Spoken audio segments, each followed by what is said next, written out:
শ্বশুরবাড়ি থেকে নিজের বাসায় আসার পরে এখন আমার বাসায় অনেক কিছু দরকার হয়ে পড়লো রান্না করার জন্য। তো আমি চলে গেলাম স্বপ্নতে। এটা আমার বাসার খুবই কাছে, 1 মিনিটের ডিস্টেন্স শুধু। আর বাচ্চাদের যদি স্বপ্নে নেওয়া যায় তাহলে তো ওদের বায়নার শেষই হয় না।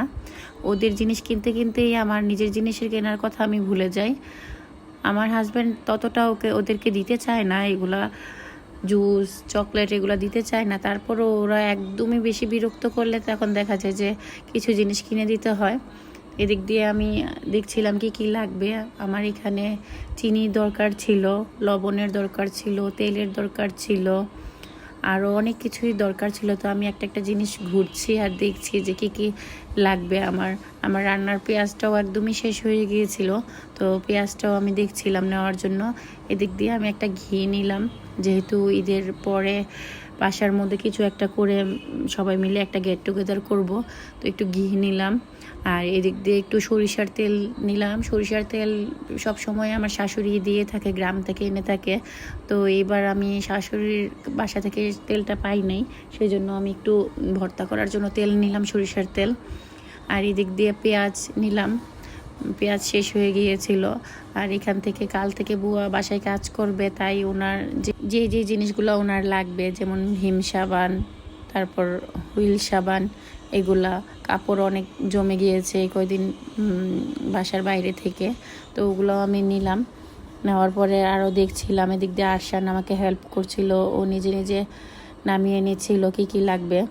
আর এদিক দিয়ে বাচ্চার যখন খেলনার সেক্টরে চলে আসছিলাম, তখন এখানে ওরা আবার খেলনার জন্য বায়না করতেছিল।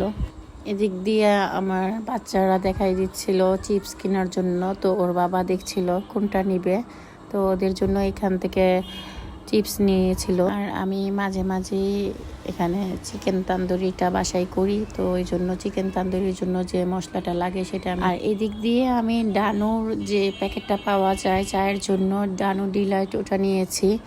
আমার বাসায় গুঁড়া দুধ প্লাস হচ্ছে চা পাতি, চিনি, এগুলা অলমোস্টই শেষ হয়ে গেছে, তো সব কিছুই নিচ্ছি, কারণ আমি 2 বেলাই চা খেয়ে থাকি, সকালে সন্ধ্যায়। তো এগুলা নেওয়া শেষ এখানে আমার। আর এই সাইডে এসে দেখছিলাম চিনি, তারপরে লবণ, এগুলা। তো এখান থেকে আমি চিনি, লবণ এগুলা নিয়ে নিলাম বেশি করে। আমার এখন সব কিছুই নেওয়া শেষ। এখন আমি চলে আসলাম বিল কাউন্টারে। তো হাজব্যান্ড সব কিছু দেখে দেখে চেক করে এখানে বিল পেমেন্ট করছে।